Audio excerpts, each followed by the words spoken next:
या ठिकाणी आपण एक खेळ खेळणार आहोत. या खेळाचं नाव आहे जोडीदार शोधणे.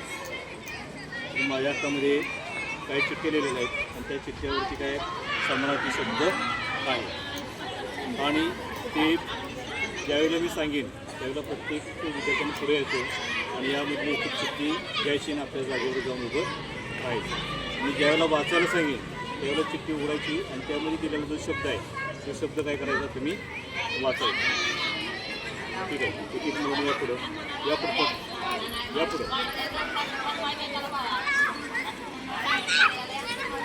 उघडल्यावर तुम्ही चिठ्ठी वाचायची आणि मी ज्यावेळेला सांगेन त्यावेळेला तुम्ही काय करायचा ते समान शब्द आहेत एका शब्दाची 4 समानार्थी शब्द या ठिकाणी आहे.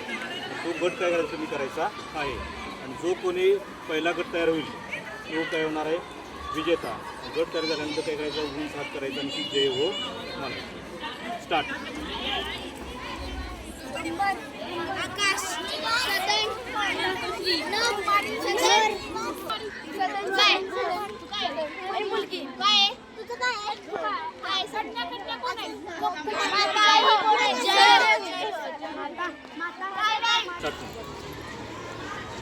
हा गट या ठिकाणी जिंकलेला आहे.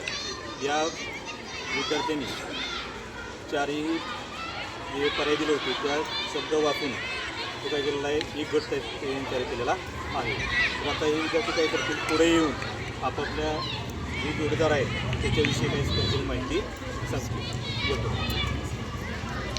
तिचं नाव स्वर आहे. हिला आंबा हे फळ आवडतं.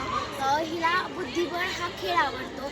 ही खूप हुशार आणि मनमिळावा आहे आणि ही खूप आनंदाने सर्व खेळ खेळते. ही श्रेया आहे. हिला बुद्धिबळ हा खेळ आवडतो. हिला गुलाबी हा रंग आवडतो. हिचा स्वभाव खूप मनमिळावू व शांत आहे. तसेच ही हुशार आहे. तिचं नाव समृद्धी आहे.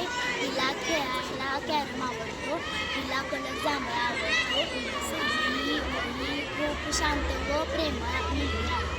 तिचे नाव स्वामिनी आहे. हिला खेळायला कॅरम आवडतो. हिला वाचण्यात गोष्टींचे पुस्तक आवडते. हिला मोर हा पक्षी खूप आवडतो. हिला